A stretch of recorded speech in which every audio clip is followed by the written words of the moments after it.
Commodore साहब हमारे साथ मौजूद हैं, कमोडोर डॉक्टर आदिल सुल्तान साहब। डॉक्टर साहब आपको वेलकम करते हैं। ये जो ड्रोन इस्तेमाल हो रहे हैं जिसका अभी बताया कि बड़े महंगे हैं, क्या वाकई ये डिटेक्ट कर लेंगे या इंफॉर्मेशन वापस भेज सकेंगे कि हाँ जी हमारा एयर डिफेंस सिस्टम कहाँ लगा है, या उसका तोड़ हमारे पास मौजूद है?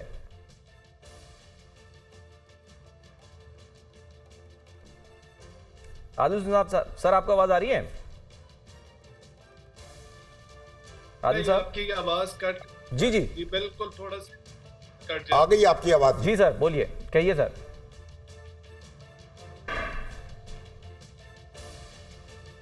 आदिल साहब आवाज आ रही है सर आपको? बीच में कुछ आती जी और फिर कट जाती है। हाँ जी, अब आपकी आवाज आ रही है। जी जी जी फरमाइएगा सर। हमारे पास तोड़ है इनका, ये जिस मकसद के लिए भेजे जा रहे हैं ड्रोन्स। जी आप अगर पूछ रहे हैं कि ड्रोन्स किस मकसद के लिए भेजे जा रहे हैं, तो देखिए जी, ड्रोन्स का जो इनके साथ इंडिया के साथ हुआ है, उनके जो जहाज गिर गए हैं, तो उनके पास ऑप्शंस बड़ी लिमिटेड है अपनी पब्लिक को बताने के लिए कि जी हम अभी भी फाइट कर सकते।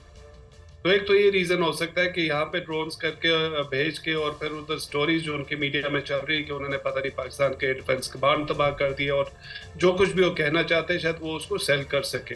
तो एक तो रीजन ये होता है। दूसरा ये है कि वो प्रोबिंग भी हो सकती है कि आपके डिफेंस सिस्टम्स को वो देखना चाह रहे होंगे।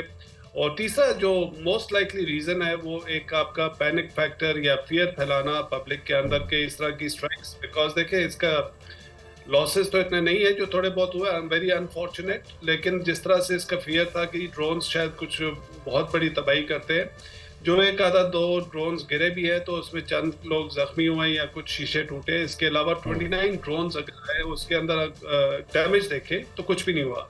तो ये एक फियर फैक्टर का भी है। लेकिन जिस तरह से मैंने देखा है, सुबह से सोशल मीडिया को देख रहा हूँ, यूनिवर्सिटी में भी अपने स्टूडेंट्स को भी देखा हूँ, कोई इनको सीरियस ले ही नहीं रहा। उन्होंने एक तरह से मजाक इनका बना लिया हुआ है और हवा में देख रहे कि कहीं से ड्रोन तो नहीं आ रहा। सो वो जो फियर फैक्टर या पैनिक अगर उन्होंने फैलाना था वो शायद काउंटर प्रोडक्टिव हो रहा है इंडिया के लिए, क्योंकि यहाँ पे कोई उसको इतना इम्पोर्टेंस नहीं दे रहा। ठीक है। अच्छा सर, आपने ये कहा कि यानी हमारी लोकेशन जो है उसको भी खोजा जा सकता है। अगर वो इन्फॉर्मेशन भेज दी जाती है और लोकेशन मिल जाती है तो फिर उस सिलसिले उसके बाद क्या हो सकता है? यानी हम क्या वो जो हमारे एयर डिफेंस सिस्टम है या जो बैटरीज हम जिनको नाम दे दें कह लें, वो मूवेबल होती है, उनको हम मूव भी कर सकते हैं? जी मुझे लास्ट आपका समझ नहीं है, लेकिन मुझे जो सवाल समझ आया, आप पूछना चाह रहे हैं कि अगर लोकेशन वो आइडेंटिफाई कर दी और ट्रांसमिट कर दी वो इन्फॉर्मेशन तो फिर क्या उसका नुकसान हो सकता है? जी देखिए, ड्रोन्स के काम मुख्तलिफ होते हैं। जैसे सर्वेलेंस के लिए भी हो सकता है, ये लॉइटरिंग म्यूनिशन के साथ भी हो सकता है कि वो लॉइटर कर रहे हैं और उनको कोई टारगेट नजर आए तो हिट करें, और वो मल्टीपर्पज उस पर यूज़ होते हैं। यूक्रेन रशिया के अंदर हमने देखा ड्रोन्स किस तरह से यूज़ हो रहे हैं। तो ये पॉसिबिलिटी तो है, लेकिन आजकल के ज़माने में जहाँ पे सैटेलाइट इमेजरी इतनी ज़्यादा एक्यूरेट आती है और इंटेलिजेंस के जो आपके होते हैं सिस्टम्स होते हैं, उससे आपको काफ़ी कुछ पता चल जाता है।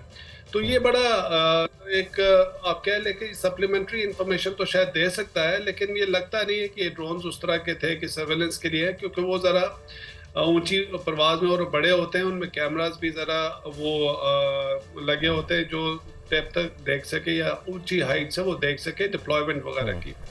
तीसरा ये है कि जो डिप्लॉयमेंट्स होती है, स्पेशली जैसे आजकल क्राइसिस में है, तो वो बड़ी कंसील्ड होती है, बिकॉज इसके काउंटर मेजर्स भी होते हैं, कंसीलमेंट वगैरह होती है, और जहाँ पे आपकी सेंसिटिव साइट्स वगैरह होती है उनके आसपास इलेक्ट्रॉनिक मेजर्स भी होते हैं और एयर डिफेंस सिस्टम्स भी होते हैं। और जिस तरह से आज हमने देखा उनके ड्रोन्स गिराए हमने, तो वो सिस्टम्स काम कर रहे थे।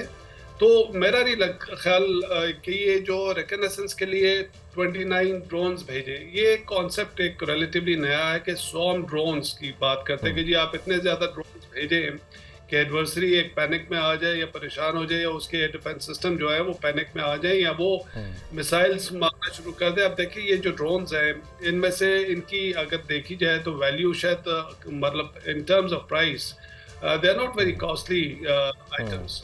कपल ऑफ $1,000 की बात कर लें, जो भी है, आप इनको अगर न्यूट्रलाइज करने के लिए आप कोई precision missile, surface to air missiles वगैरह लॉन्च करें तो वो फिर आप कह लें डिस्प्रपोर्शनेट होता है, वो आपके लिए एक बड़ा कॉस्टली वो हो जाता है। तो इस वजह से पाकिस्तान का रिस्पॉन्स ये नहीं था कि कोई ड्रोन आया तो उसको सरफेस टू एयर मिसाइल से शूट डाउन कर ले।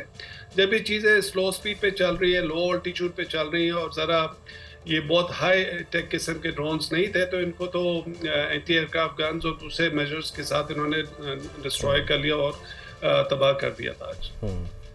ठीक है, शामी साहब, सर आपने है कुछ आपको सवाल? अच्छा, मैं सर एक बस क्विकली एक सवाल करके कि जिस तरह सर जाहिर है कि हम कंपैरिजन तो नहीं, लेकिन ये कि क्योंकि हमने देखा है ना कि इसराइल पर जब ईरान ने हमला किया तो वो बहुत बड़ी तादाद में वहाँ से ड्रोन्स भेजे थे। खुदा ना खास्ता कल को अगर बहुत बड़ी तादाद आ जाती है और अचानक एक साथ आती है तो क्या हम उनको इंटरसेप्ट कर सकेंगे? जी, मॉडर्न वॉरफेयर में तो ये कॉन्सेप्ट्स काफ़ी कॉमन है और जिस तरह से हमारी एवोल्यूशन हुई है मिलिट्री की थिंकिंग की, डॉक्ट्रिनल थिंकिंग की, तो इन टेक्नोलॉजीज़ को उन्होंने इंटीग्रेट किया है। और हम देखते हैं कि ड्रोन्स हमने इंडिया से पहले हासिल करने शुरू किए थे और फिर इंडिजिनस भी बनाने शुरू कर दिए। हम ड्रोन टेक्नोलॉजी में काफ़ी उनसे आगे हैं। तो वो अगर इंडिया के पास जो भी कैपेबिलिटी है उन्होंने इसराइल से ली है, कुछ अपने बनाए होंगे या कहीं और से, जैसे अमेरिका से अब ले रहे हैं, लेकिन वो अभी तक पहुंचे नहीं। $3 बिलियन का है वो MQ-9B जो उन्होंने लेने हैं, वो काफ़ी इफेक्टिव किस्म के हैं। तो वो तो अभी आने हैं। जो ये वाले ड्रोन्स हैं वो जितनी भी तादाद में भेजे, तो आपने चूंकि एक प्रोफेशनल मिलिट्री है, आपने वॉर गेम्स की हुई है और आपको पता है ये टेक्नोलॉजी माने में होती है, तो वो काउंटर मेजर्स भी उसके ज़रूर होंगे। ठीक है सर, साथ ही रहेगा शामी साहब, जाहिर है ये इंटरनेशनल स्पेस की वॉल्यूशन भी साथ साथ हो रही है। माजी में हमने देखा कि इस तरह से अगर किसी ने की है तो उसको तनकीद का भी निशाना बनाया जाता है, मामलात जाते हैं बैनुल-अक़वामी इदारों की तरफ।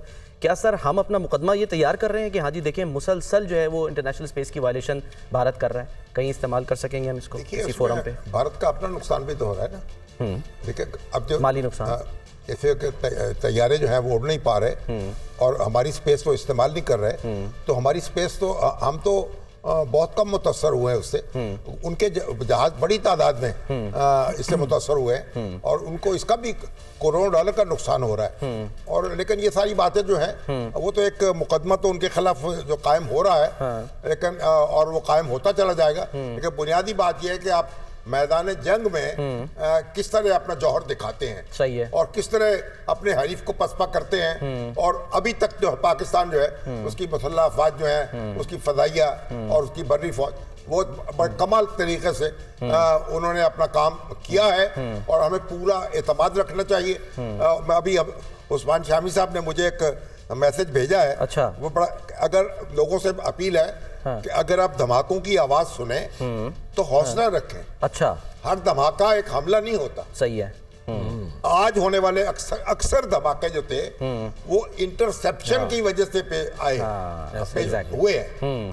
तो आप इसके बाद ये शदीद फायरिंग जो है उसकी आवाज आती है, ठीक है, उसका मतलब ये भी हो सकता है कि ड्रोन को गिराया जा रहा है। तैयारा शिकन गन्स या दीगर फायर आर्म्स जो हैं उनके इस्तेमाल से भी आवाज आ सकती है। बिल्कुल ठीक है, यानी कि पैनिक नहीं होना, पैनिक नहीं होना, खातिर जमा आप तस्वीर खींच के लोगों को फैलानी शुरू ना कर दें, बिल्कुल, लोगों का खुद बदहवास ना हो जाए और ये चीजें जो है उनको मिस इंटरप्रेट ना कर लें। ठीक है, तो ये भी बहुत जरूरी है कि औसान जो है उन पर काबू रखा जाए और उस तरीके से वो तरह से कि एक ऐसी बोकस किस्म की आप बना के और लोगों को पैनिक में डालने के साथ ये हो गया। ठीक है सर, इसी पैगाम के साथ इजाज़त लेंगे हम। शुक्रिया अदा आमिर खाकवानी साहब का, आदिल सुल्तान साहब का।